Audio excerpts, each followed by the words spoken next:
Hello, everyone. Welcome back to the Impassioned Caregiver. Here's Spec, the co-host. So here we are at the beginning of this journey about learning what not to do in crisis mode. In other words, how you can benefit from my school of hard knocks. So in the table of contents, I'll post this. You'll see how the chapters are divided into introductions, which we're in right now, the literary story, which we'll get to. It's called If Only George Clooney Is My Doctor in this one. Then the What You Should Have Learned section. And I'll take a break and you'll see the what you should have learned in a separate video. So here we are, back to the introduction. And again, thanks for joining me. It's a weird little experiment, but I really hope you're going to learn a lot with me. So, chapter 2, my illness. So up to this point in my life, I've worked with my father when I was little, worked while going to high school, worked full-time in the video rental store while going to college with maximum credits, and taking care of grandma, as you remember. I worked a day job to pay the bills, a night one to break into the TV business, worked as a volunteer in order to make connections which would lead to my ideal job in TV production. Remember, there means a footnote. So guess it was no surprise when I began to feel extra tired a couple years out of college. So there was an opportunity to move to New York City. You know, the possibility to retain the holy grail of a union job, excellent pay, even better benefits. Who knew the first stepping stone would be the reverse commute to New Jersey? No benefits, just experience. So meanwhile in Pennsylvania, my fiance's mom's getting worse, heart failure. They're doing home hospice, which was a rarity in the early 90s. The bolus drip of morphine, the hum of the IV machine next to her bed, back and forth trips to New York. You know, we were trying to assist his dad and assist mom. So but at this point, I just could not stay awake. I was 25 and I wasn't a Girl Scout, but it was not my partying schedule. And I never had coffee up to this point. So I decided, let me start. And it was the terrible stuff out of the urn. I started drinking caffeine by the gallon. Did not make a difference. So on one of the drives back to see his parents, while at the wheel, we were discussing, the subway ad that we kept on seeing. So it's kind of haunting, feeling fatigued, muscle aches, along with some vague other symptoms, ending with the statement, you could have lupus. Call 1-800. We joked about how the public service announcement seemed to be so ominous and dramatic. I had all those symptoms since I was a teenager. When Jackson Browne's song Running on Empty came out, my joke was the song was the theme of my life. I was just always empty. So my honey and I were pretty close to home when I told him, if there's something wrong with me, lupus is it. Then a car ran a red light, slammed into my side of our rental vehicle, totaling it. So this is a lovely joy of our healthcare system. The ambulance took us both to the hospital. He was admitted. I wasn't. His job gave him good benefits. Mine was still freelance, so no go on the bennies. It was assumed my foot was broken. So I was told, when you go back to New York City, just go to the emergency room there. We didn't even know how we were getting back at this point. So a few months after this incident, which included me being told, to take off your cast, just sit in your bathtub. Eventually it'll dissolve. You might have figured out that does not work. You do need that salt. And you also figured out they're asshole doctors in all states of our union. So soon after, my sweetie's job folded, his mother died, and my health continued to go downhill. But hey, at this point, I had benefits. So we're now at the end of 1991. My brother just told her family he has HIV a week after I told them I'd been diagnosed with lupus. So the following story is an excerpt from a larger piece, If Only George Clooney Were My Doctor, which covers my experience with lupus and life support. So in the story, Gabby's my alter ego. Sometimes she's lucid, but many times she's off in a fantasy world with the TV and film characters. So I have a question for you now instead of at the end. Take a bet with me. Which position is the toughest? The patient, the caregiver, the friends and family? Who will be changed the most after these events? Meet you at the end of the story with pointers. Day 1, emergency room. What are they going to do for me this time? I don't want to be stuck here another week just to be sent home and told it's all in my head. Are they going to admit me? Is this what the rest of my life's going to be like? Hospitals suck. Day 7, ICCU, the perfect storm. Patient number 195839, female. Diagnosis, systemic lupus erythematosus. 7 months ago, recently relapsed. Admitted with multiple organ failure, heart, kidney, and liver. Requires mechanical ventilation and aortic pump. Heart transplant discussed. Probable course of action, high-dose steroids. Catholic, but requested a rabbi. Hey, so that's me, Gabby Leonetti. Notice the double C's in ICCU, short for Intensive Cardiac Care Unit, or oh fuck, what the hell is going on with you unit? There's a camera focused on me all the time. Damn, don't feel like putting on lipstick. No one has brushed my hair. I must look like hell. So the next section is called On the Set of a Fantasy TV Show. It's written in screenplay format and might be too confusing to read to you. So the favorite TV doctors are having a ground round discussion. The teaching tool that medical students have to attend so they can figure out what's wrong with the patient and how they can hone their skills. So in attendance in this ground rounds, and don't worry, you'll get to read it yourself. I'll put the PDF in the comments. So we have ER's Dr. Doug Ross, played by George Clooney, of course. We have General Hospital's Dr. Noah Drake, Rick Springfield. He's a hottie. We go back a little bit. Richard Chamberlain, Dr. Kildare. Then there's MASH's Hawkeye Pierce, played by cute Alan Alda. Back a little bit again, Marcus Welby. We have Robert Young. Okay. Then, of course, Hugh Laurie, Dr. House. You know his question. It's so iconic. Is it lupus? Also from Marcus Welby, James Brolin, who's Dr. Stephen Kiley. Then I remember watching this as a kid. Chad Everett from Medical Center. He's Dr. Joe Gannon. And then coming more to modern times, Neil Patrick Harris, Dr. Doogie Howser. We're nearing the end of the naming all the doctors at the meeting. So Rob Moreau, Northern Exposure's Dr. Joel Fleischman.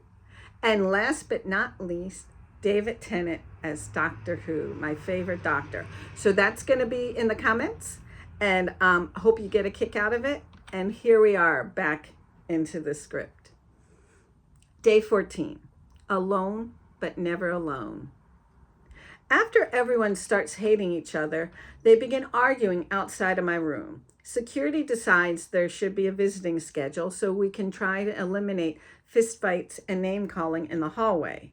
Maybe my clan should stop disturbing the other visitors or patients along with the staff. It's a little embarrassing. So Josh, who just got a job after being unemployed for a whole year, comes in the morning. Great timing on the job front. First, he takes care of our furry brood, Bagel, Bandit, and Belle. Dog, cat. Then he grabs the subway from East 68 to East 33rd. Upon arrival, he feeds me breakfast. Then somewhere around 11 a.m., before going to work, Deathbed Romeo #1, a well-connected friend of ours, arrives by bus and subway to fill me in on legal maneuvers.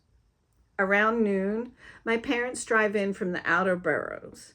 My parents are newly separated. My mom stays with friends. My father stays with relatives. One thing I don't lack is visitors. Around 4 p.m., after work, Deathbed Romeo #2, a friend from high school who moved with us to the Big Apple, shows up. He usually walks. So visiting hours are from 12:30 to 7. But because of my circumstances, they start them early and end them late. But it's never late enough. From 8 p.m. to 8 a.m., the nights are the worst. What to do? Watch the Olympics? I hate Olympics. They've been on every time I've been in the hospital. Is there some cosmic correlation I don't know about? Maybe if the Olympics are canceled forever, would that guarantee I'll never get sick again? Or is being forced to watch the Olympics over and over again my punishment for living with a sports writer and never caring for sports? I swear, I really did enjoy a baseball game or two. They're just not my thing. So 12 hours, I can't sit up. No one is here to read to me. If you call for the chaplain, no matter which denomination shows up, it's just a quick "God be with you," and they're gone. Once the lights go out, there's nothing. Day 20, communication breakdown. One time, it still pisses me off. I was trying to ask, when can I go home? It's just me and my parents. I get their attention, quickly start spelling out by pointing letters on the board. Someone had designed this for me, a board and a little pen. So WHENCA.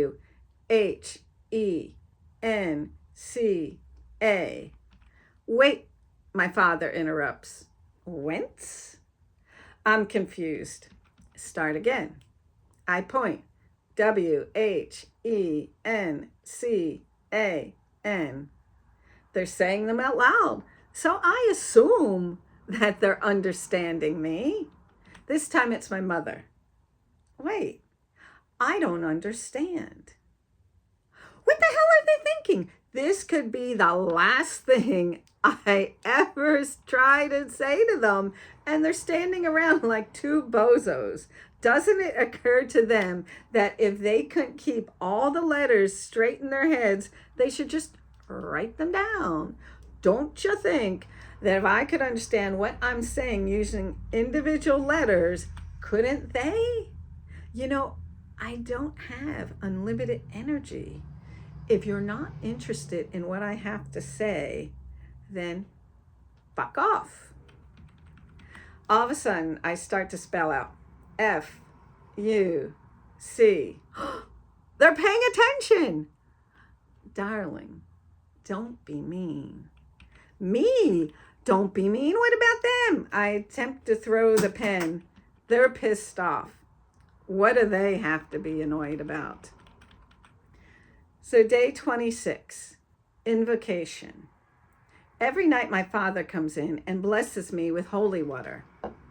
I wonder what he's trying to exalt or exercise. The illness? My impending marriage to Josh? The holy water gives me the creeps. His blessing reminds me of the crazy religious mother in the movie Carrie. I keep waiting for pig blood to come crashing down on me in the middle of the night. It's not fair. At least Sissy Spacek had telekinetic powers. Can I get some of those, please? I'm just stuck in this bed. So the ritual begins with my father taking the lid off the airplane-sized Canadian Club bottle. He continues by saying something, then flicks the water while walking around the bed. I can't imagine that the church is now distributing holy water in liquor bottles. Has he gone off the wagon? The morning after the water runs out, he clears out my bank account. It's for your own protection, he says. I look up to see the IV bag as empty as my bank account, but the burn is still pulsing through my veins. For my own protection. I thought the people who are supposed to be safeguarding me are the doctors and nurses. I never imagined it would be bankers and lawyers. So, every day nuns stop in to pray for me, but these aren't my spiritual tools anymore. Chemicals are pulsing through my veins. A machine is pumping blood throughout my body. Equipment's humming, water splashing, nuns are bobbing. The surreal scenario is more alienating than comforting. But it's my daily reality. I close my eyes and visualize when we used to visit Josh's mother in the hospital. It's almost a year since she passed. We'll be lighting her yahrzeit candle soon. Even in her sickest, she was still a mom to us. We'd take turns curling up beside her in bed. We'd fall asleep. It was calm and peaceful. Day 30. Scenes from a black comedy. Too bad it's really my life. So, the steroids are messing with my mind. I'm hyper. I can't focus. A big meeting is happening this morning. Josh, the union guy, and the lawyer. We have to get control back. I just don't understand all of it. The three of them surround my bed. The lawyer starts to explain. This is your decision. If you want to leave the power of attorney with your father, that's fine. If you want to change it, it's great too. Beep, beep, beep. Shh. Wow, my bed is sinking. The nurse comes running in.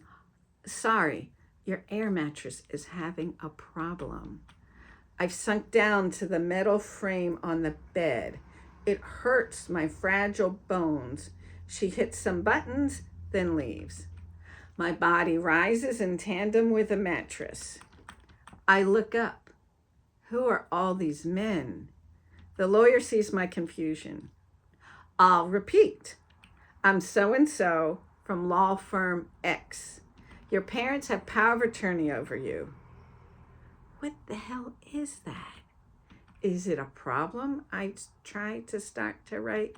Beep, beep, beep. Shh. I'm shocked all over again as my body sinks down with the collapsing bed.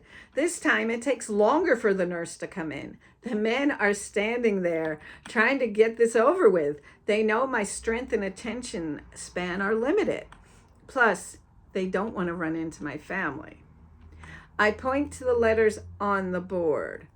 My family wants to control my ass? No, says the lawyer. Your assets. Soon you'll have no money and no choice. Beep, beep, beep. Shh. Beep, beep, beep. Shh. The bed is inflating and deflating. Up and down I go. Finally, the nurse comes in yet again. Sorry. There's something wrong with the bed. We'll see if we can get another one. The noise stops momentarily. Strains of the Eagles' Hotel California are heard from the radio. Something about never being able to leave. Maybe the third time will be the charm. The lawyer begins again. You need to sign to get the power of attorney back. Then you'll be in control again. After that, choose a new beneficiary for your life insurance policy. I write Josh. Josh says no. Why doesn't he want it? What's up with that? Has something changed I don't know about? Beep, beep, beep. Shh. Nurse, there isn't another bed. I'm so sorry you're uncomfortable. The rest of this happens as the bed beeps, the air deflates, reinflates, I ascend, I descend. with it? It's like being on a tilt-a-whirl while someone's trying to shout something important to you. The men all have to yell over this noise. When my body rises and lowers, I get lost in what they're saying. Josh says, I don't need to be the beneficiary. You'll be coming home. You'll be healthy. What am I supposed to do with my life insurance policy? I decide on an animal charity. There we go. Spec agrees. The noise is continuing. It's so fucking loud. You have to sign here, says the union lawyer. But wait, isn't that what got me in this mess in the first place? I'm not signing. I'm confused. I refuse. Your parents still have control. If you want it back, sign. If not, we'll leave.